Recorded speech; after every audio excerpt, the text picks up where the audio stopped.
দর্শক, সংবাদের এই পর্যায়ে নির্বাচনী খবর জানাতে কুড়িগ্রাম থেকে যুক্ত হচ্ছেন আমাদের প্রতিনিধি আতাউর রহমান বিপ্লব। সরাসরি চলে যাচ্ছি তার কাছে। বিপ্লব, নির্বাচনী প্রচারণা কেমন দেখছেন, আমাদেরকে জানাবেন। সাব্বির, আপনাকে ধন্যবাদ। আমি এই মুহূর্তে দাঁড়িয়ে আছি কুড়িগ্রাম সদরের আদর্শ পৌরবাজার এলাকায়।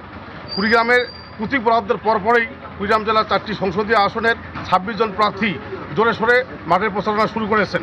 ইতিমধ্যে আমি লক্ষ্য করতে পারছি যে বিএনপি ধানের শীষের পক্ষে ব্যানার, ফেস্টুন সহ সব ধরনের প্রচারণায় তারা এগিয়ে আসেন। আমার কাছে এই মুহূর্তে একজন সাধারণ ভোটার আছে, আমরা জানবো আসলে তারা কোন প্রার্থীকে নির্বাচন করতে চাচ্ছেন। জি, আমরা দেখতেছি যে বিএনপি সব দিক দিয়ে এগিয়ে আছে, প্রচারণা এবং ফেসবুক সব জায়গায় আছে এবং তারা প্রত্যেকটি ভোটারের বাড়িতে বাড়িতে যাচ্ছেন এবং গণসংযোগ। ধন্যবাদ। এই মুহূর্তে আমার সাথে আছেন কুড়িগ্রামের এই যে বিএনপির আগাম প্রচারণায় প্রচার সেলের দায়িত্বে আছেন জেলা বিএনপির যুগ্ম আহ্বায়ক অধ্যাপক হাসিবুর রহমান হাসিব। আমরা তার কাছে জানবো তাদের এই প্রচারণার কারিশমাটা কি। ধন্যবাদ আপনাকে। এই আসনের কুড়িগ্রাম 2 আসনের প্রার্থী আসলে সোহেল হোসেন কায়কোবাদ।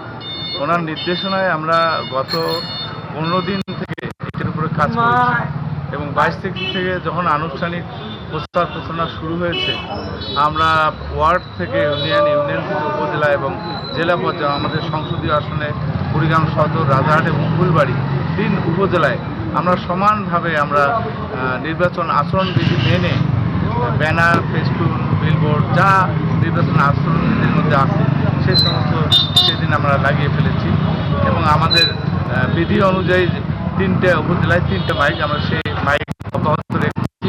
আমাদের গ্রামে গঞ্জে পাড়ায় মহল্লায় মিছিল গণসংযোগ চলছে। প্রার্থী নিরলসভাবে সাধারণ মানুষের কাছে যাচ্ছেন। আমাদের 31 দফা, তারেক রহমানের 31 দফায় এবং তার নিজস্ব কুড়িগ্রামের তিনি মানুষের প্রার্থনা করছেন। আমরা বিশ্বাস করি কুড়িগ্রামের মানুষ, কুড়িগ্রাম 2 আসনের মানুষ বিপুল ভোটে সোহেল হোসেন কায়কোবাদকে বিজয়ী করবে এবং আমরা সমন্বিতভাবে একটি টিম গঠন করেছি যারা সমন্বিতভাবে আমরা কাজ করছি। জি সাব্বির, আপনাকে জানিয়ে রাখতে চাই প্রচারণায় কুড়িগ্রাম 4টি আসনেই একইভাবে প্রচারণা চালিয়ে যাচ্ছে। প্রচারণায় মুখর হয়ে আছে কুড়িগ্রাম।